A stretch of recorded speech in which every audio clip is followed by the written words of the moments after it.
Right, so let's look at this lab where we're going to use a Metasploit website and then a vulnerability scanner, and this will be Kali.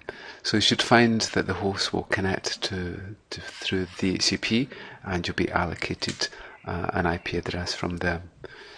Okay, so one of the main things we'll have a look at is how we discover vulnerabilities on websites and how we can go forward and exploit them.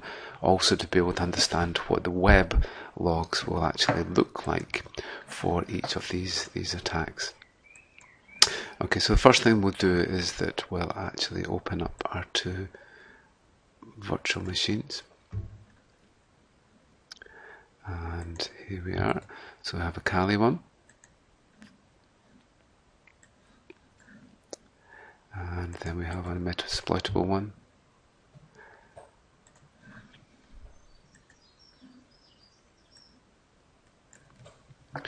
Okay, so let's place that one there. And then the other one here.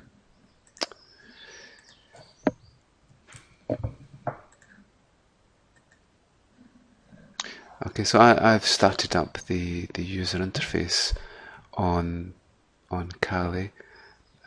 What you can do is I'll just restart it. In fact, I'll just restart both of them just so that you can see us back at the starting place. So power that one off,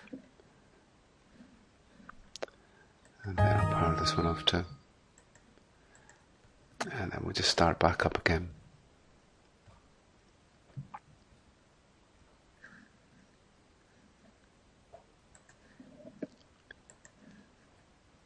Okay, so we should be able to get started from there. Okay, so we're going to go from the Kali machine into the Metasploitable image and be able to run various tools from there.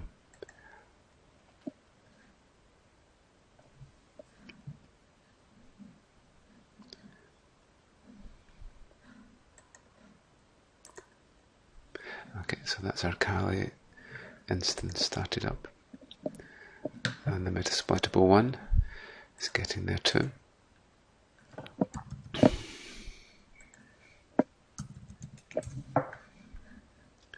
Okay, so there we are. And then for this one, we can log in. Let's try that again. Okay, so we can get logged in. So what I'll do is I'll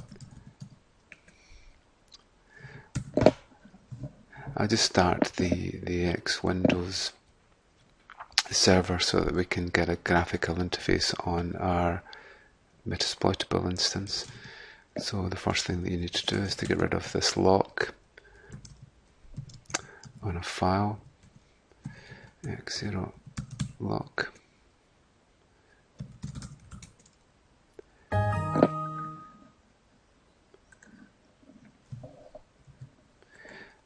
Okay, so this is fine. And that's us started up with our Metasploitable instance. Just right click, and you should be able to bring up some terminals and so on. So let's just bring up a shell here. There we are. Okay, so the first thing we need to do is to have a look at what our IP addresses are, because we're going to go from one machine to another. So that's 10.200.0.47 there, and then over here, and the MAC address is this one here, and then over here we have 0.24. Okay, so the first thing we're going to do is we're going to do a quick scan of the network to see what hosts are actually alive, and we do that on a 24-bit subnet mask. It just takes a little minute to run. Okay, so here are the machines. There's the default gateway, and we should be able to see 47 appearing quite soon.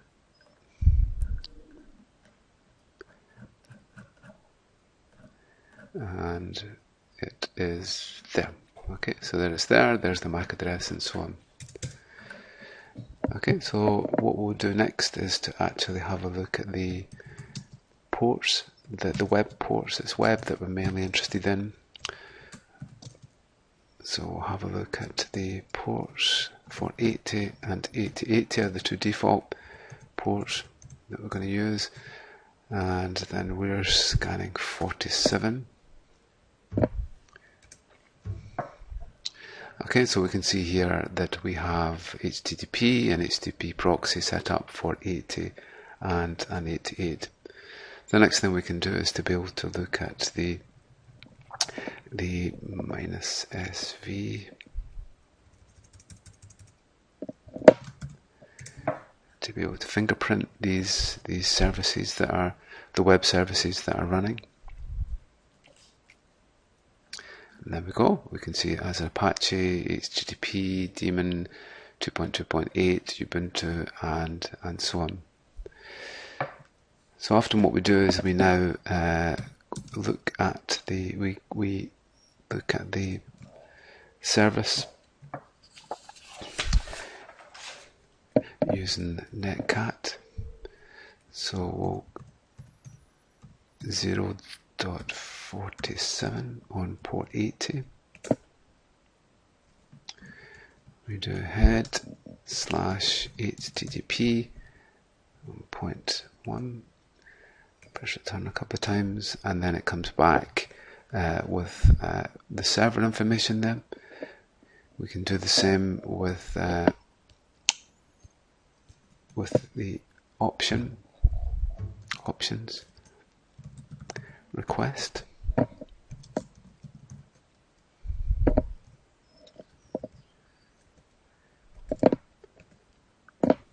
You can see the options is given us some information about the website. What we'll do is over here we'll then have a look at the logs. So we'll find them in var log and then Apache 2.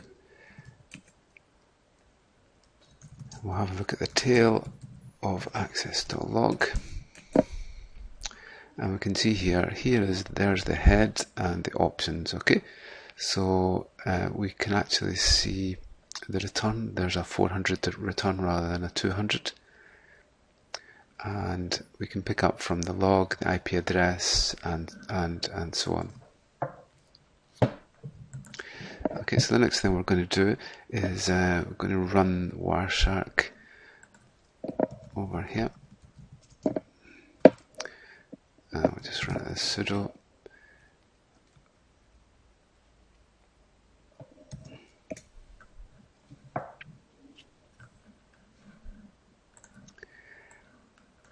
Okay, so I'll just move that one there.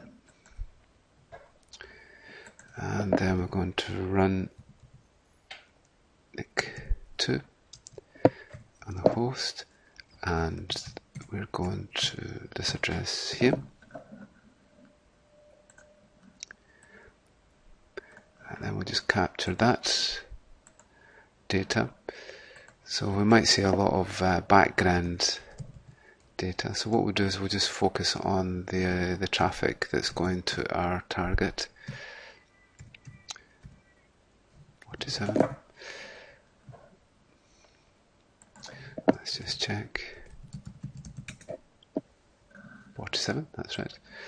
Okay, so that says capturing the traffic now.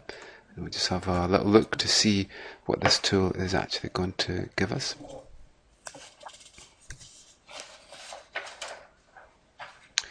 Okay, so this is going to do a vulnerability scan to be able to look at common exploits and so on, and actually have a look to see what problems that we might have on the site. Okay, so what you can see from the trace is there's a lot of probing for different types of vulnerabilities. There's get docs and so on. So it's obviously using HTTP to be able to get access to the website and discover the vulnerabilities actually on them. Okay, so already it's found there is a test folder, icons, and here is a php info.php file. There's my php my admin folder can be accessed. And if we look at our logs over here, we'll probably see lots of accesses for different types of files, all from the same IP address. Okay, so this tends to be a high octane scan, as we can see from our Wireshark trace.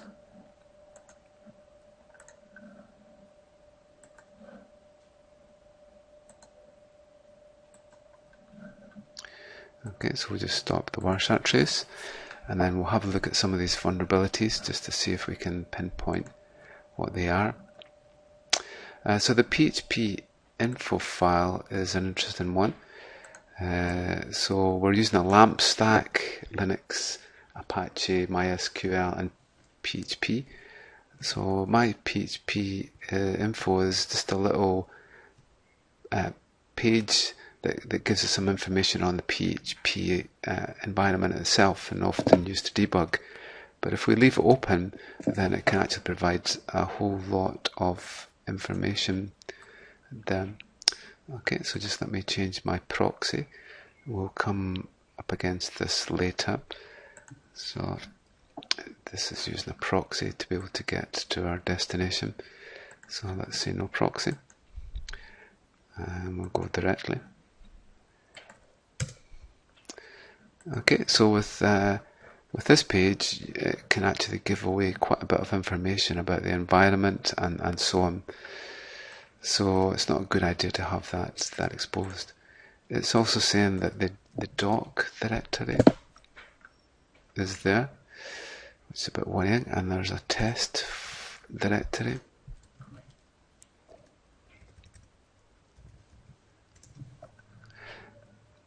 And there's an icons directory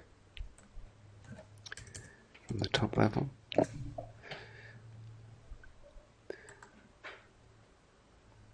Not quite there, but it's found that. And you can see there's a number of other vulnerabilities that it's actually found.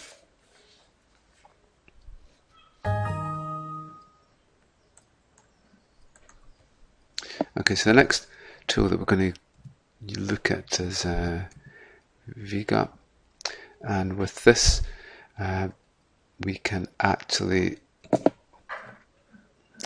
scan for all the folders that are actually on the site, giving us a full structure of the site. It will also give us key alerts. Okay, so we can go ahead and scan, but this is a previous scan here that we have, and we can actually see here are all the folders, the directories on the site, and these are all the links that it goes to, and it gives us a number of alerts. You can see here there's 12 here. Clear text password over HTTP, not really a good thing. That should be HTTPS. And there's some scripting errors, problems, and so on. Okay, so Vega is a good tool for us to be able to detect a scan, to scan for vulnerabilities and understand the structure of our site. So when you run it, you should be able to see. We'll just start a new scan again. And we'll go for 10.200.0.47. Okay, so that's fine.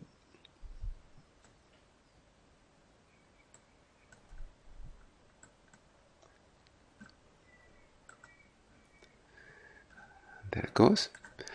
So let's look over here. And there we go, there's the sign of Vega there. And you can see it's starting to look into different folders and so on, looking for all the files and all the contents.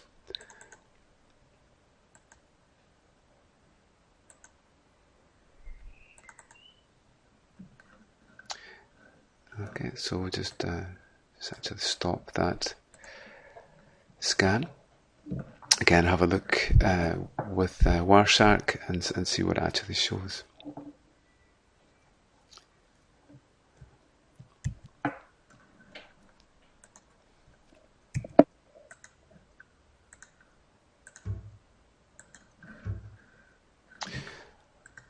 Okay, so that's an interesting package.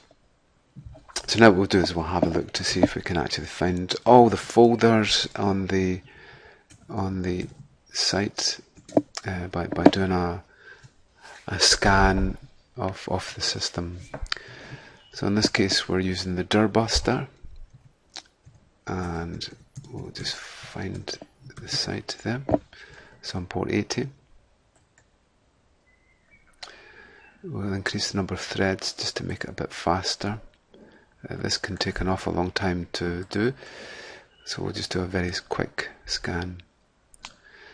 So where we want to go is in user,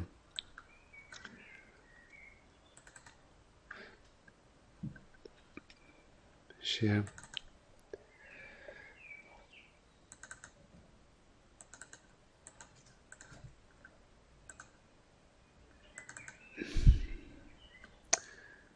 and then into, oops,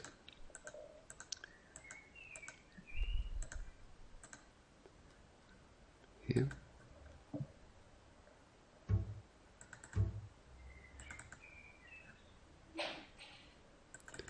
then into wordless, and we'll just do a small listing.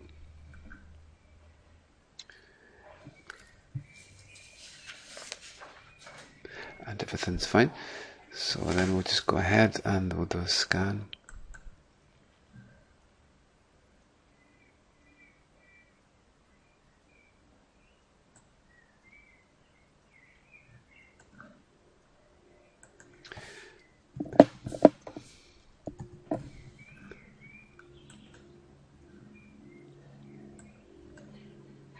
Oops. So let's put in the protocol. That helps.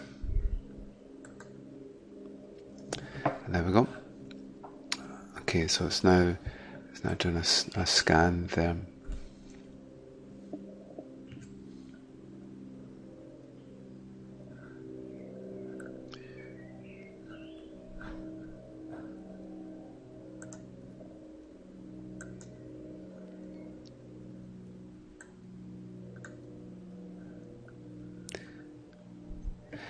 Right, so while it's scanning there, what we'll do is we'll let it scan for a little minute, and then we'll just stop, and we'll actually have a look. Okay, so here's the folders and the response code. We're getting 403s for this one. That is not accessible for CGI bin, of course. And for other ones, we're getting a success code, and it should show us the files that are actually in them.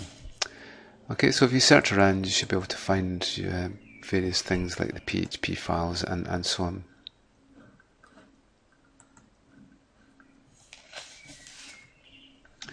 Okay, so the next thing we'll do is we'll set up burp suite to be able to act as a proxy between ourselves and the remote site.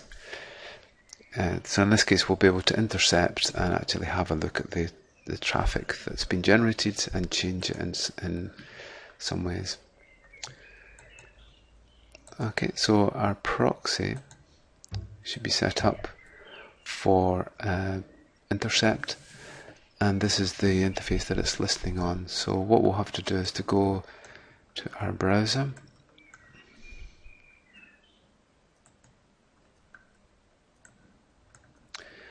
and then set up our proxy so it doesn't go to the website, but it will go to 127.0.0.0 and port 8080, so that's fine.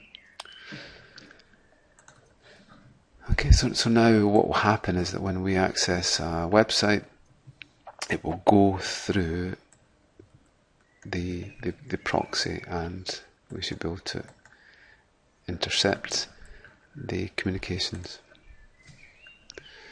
Okay, so let's go to our website.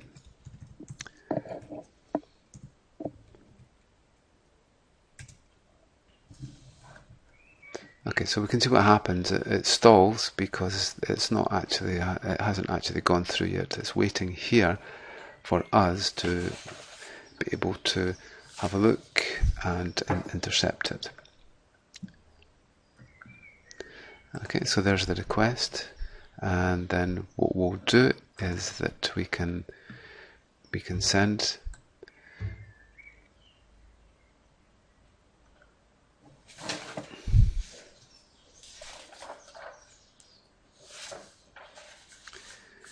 to the intruder.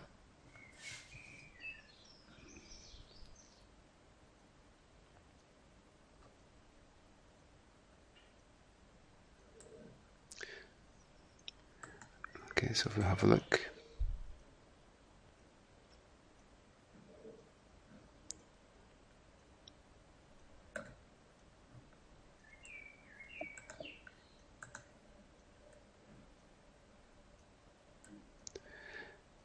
okay, so we'll forward that on, so that then gets forwarded, and then we get our response coming back.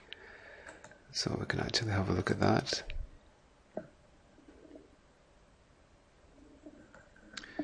Okay, so there's the request, and there's the response coming back, and then we can render that if we want from there.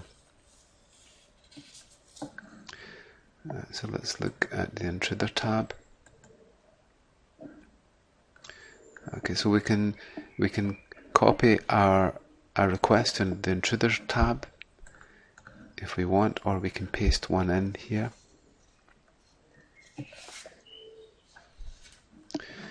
And what we're going to do is we're going to log in here,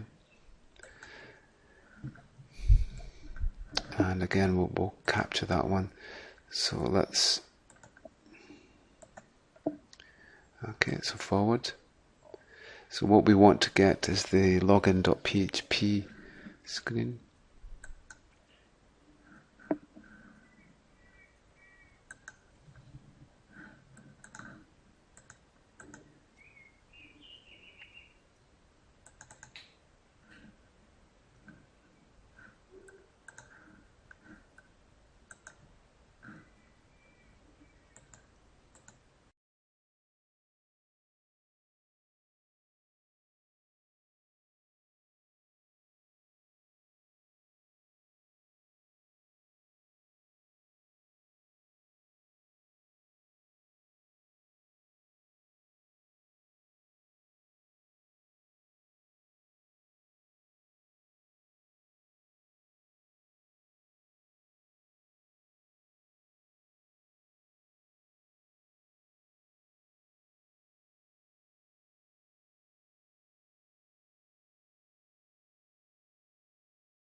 Okay, so for the next part, what we'll do is we'll inject some JavaScript. If the web page is not checked for the input, then JavaScript can actually be injected into the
Okay, so we need to modify the target here for our repeater, and we're going to 10, 200, 0 and 47.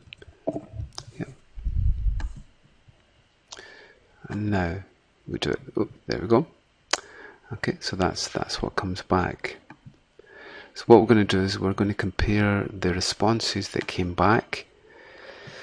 Okay, so this is one of the responses. We go to the comparator, paste it in there, and then we'll go to the other one that we did for Intel.com for Google. Here we go.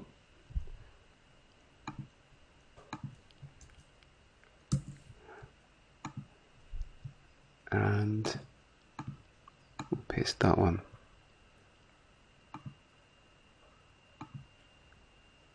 Okay, 2 different times there.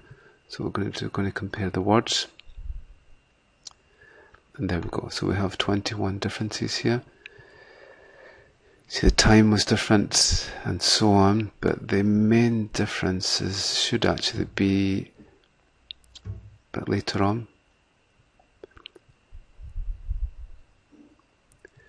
where we'll see that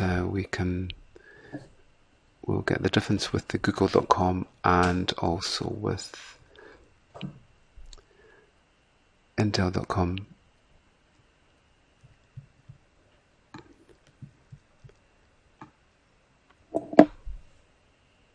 Okay, so there we go. Okay, so the main differences between the pages are these 2 elements here.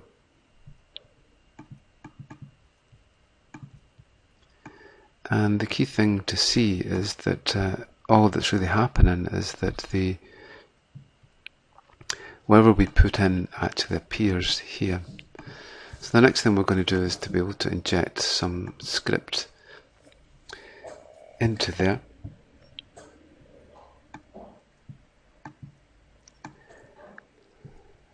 And because this is really just appearing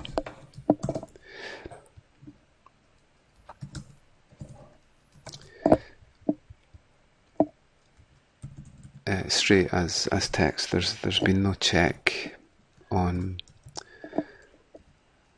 the user input here. Never trust the user input. So we'll just put up an alert box.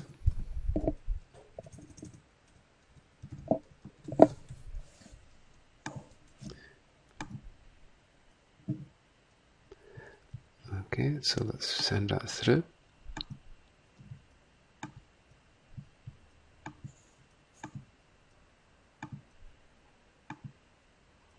There we go.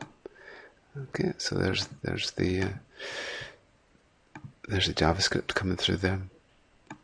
So if we wanted, we could actually have a look at that coming through.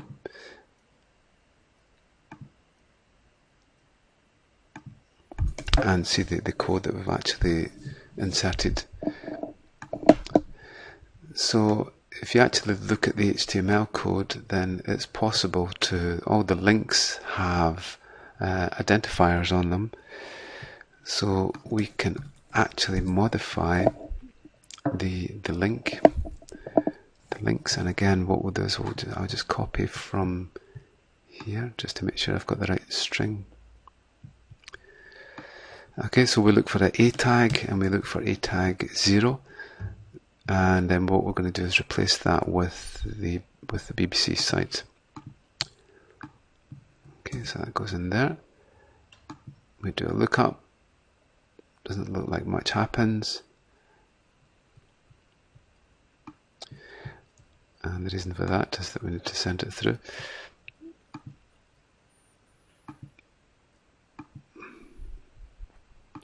Okay, it doesn't look like much has happened there, but there we go. See, BBC. And if we click on this link,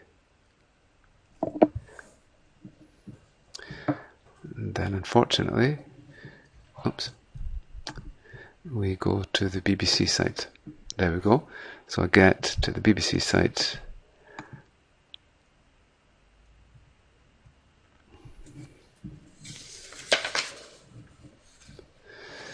And that's it. So it should call up BBC site in a minute. Maybe there's more things to come through.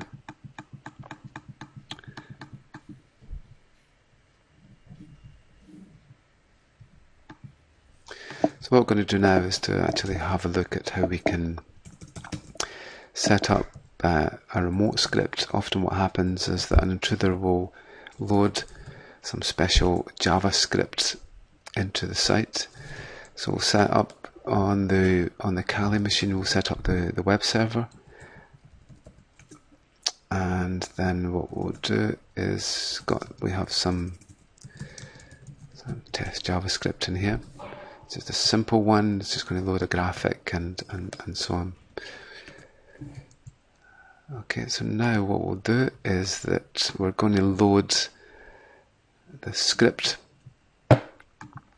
from our own site, from the Kali one, to here. Okay, so our IP address is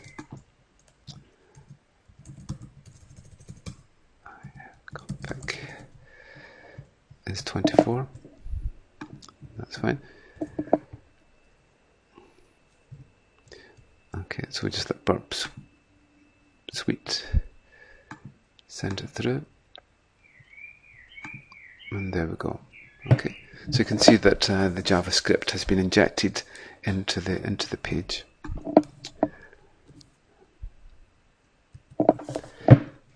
Okay, so let's have a look at another type of JavaScript injection. So what we'll do is we'll just start up burp sweep.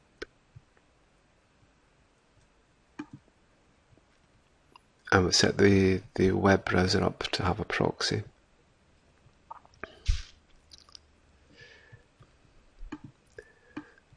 Okay, so now what we'll do is we'll just access this page here. Okay, so it's going to do a password generator for this user who's anonymous, and then we'll capture it here.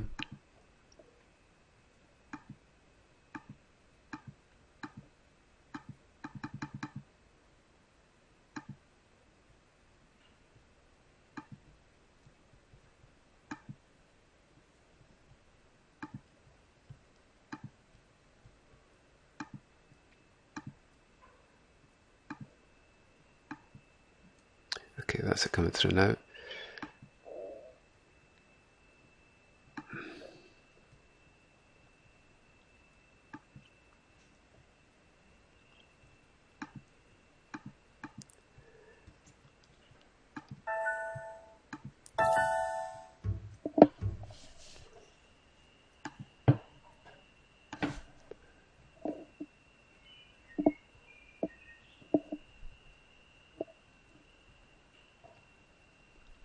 Okay, so here's the request. So what we'll do is that we'll have a look at that in a repeater.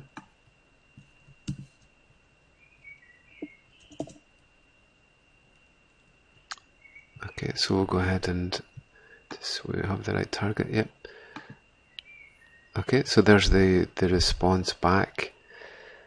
So if we want, we could copy that.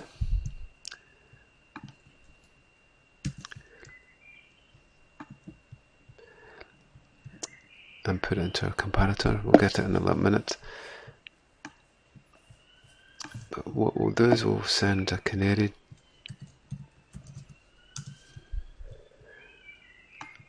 And then we'll have a look at the response that comes back. Okay, so we'll copy that one. And then we'll go back here. And then we'll copy the response here.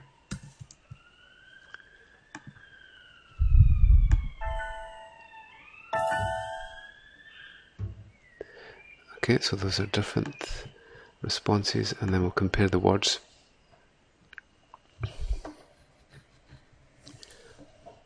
There we go. So there's 6 differences.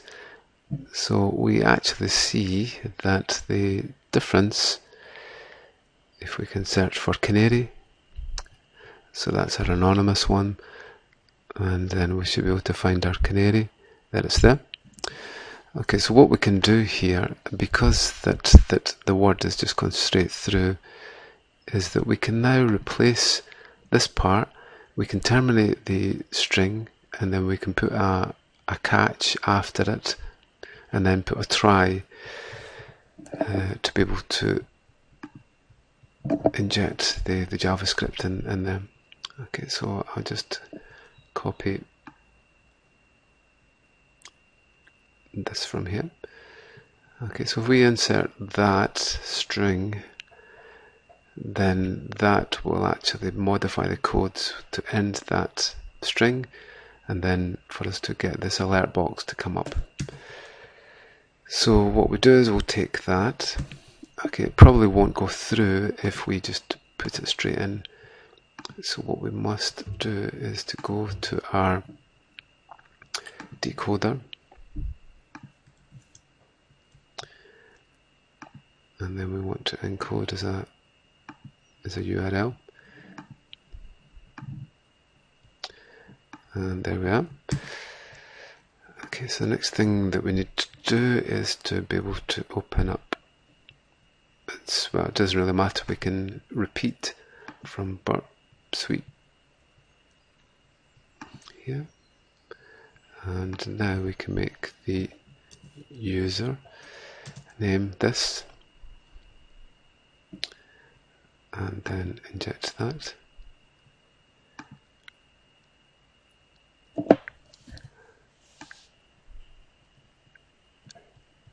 And then when we render, we should be able to get a pop-up box there. So let's check that we have that in place.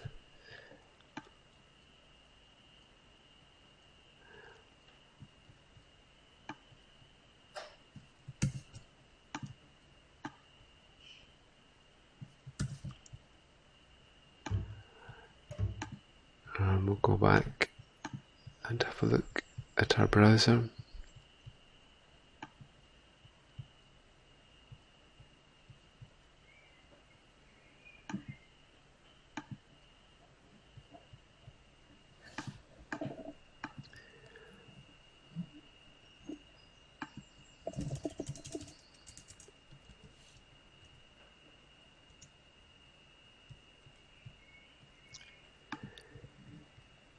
Okay, we can feed that through.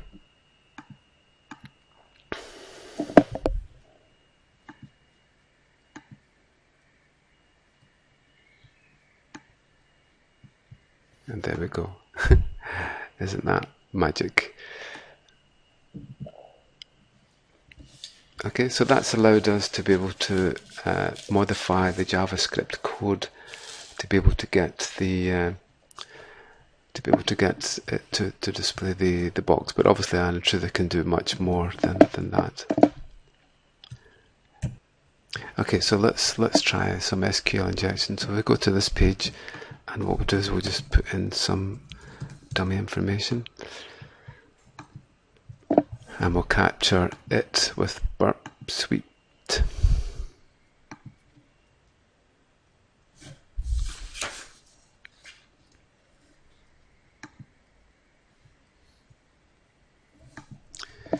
Okay, so let's see if we can see where this came through.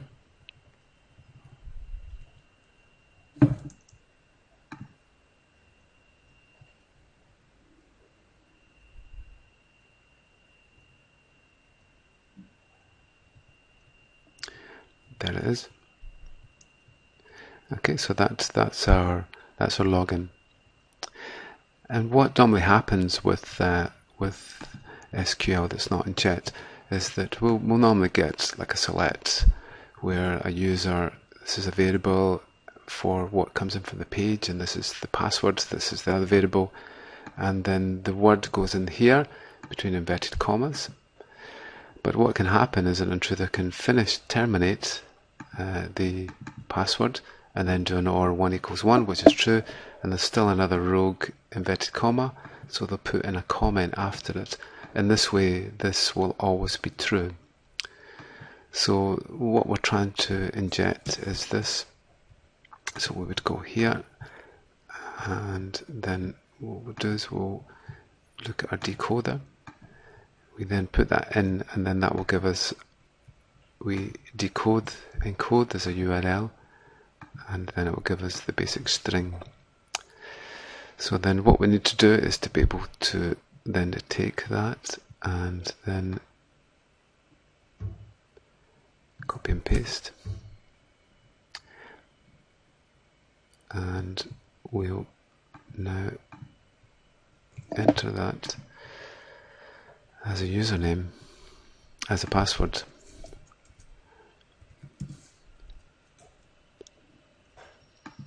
Okay, so let's check that that's okay. Okay, there's the 2D and so on. Okay, so we'll let Burp Suite send that through.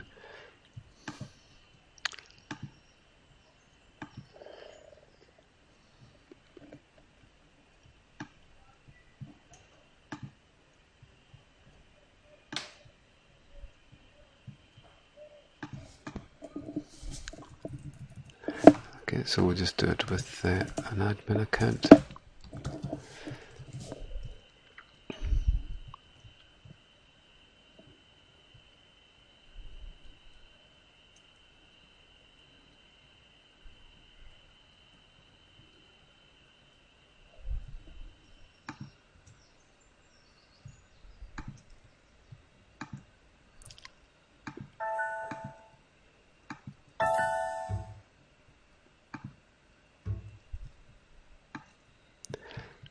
Okay, let's get that string just spot on. So at 20 we need a space, the space at the start.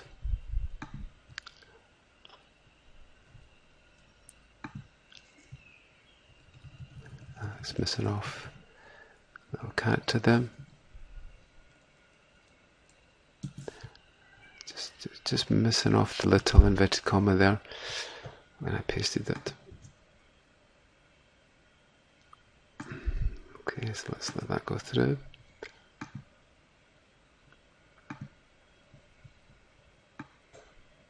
Oh dear. Okay, so there we go. So you can see there, that's the problem that can cause. So if we go over and have a look at our logs, we should be able to see that SQL injection is coming through.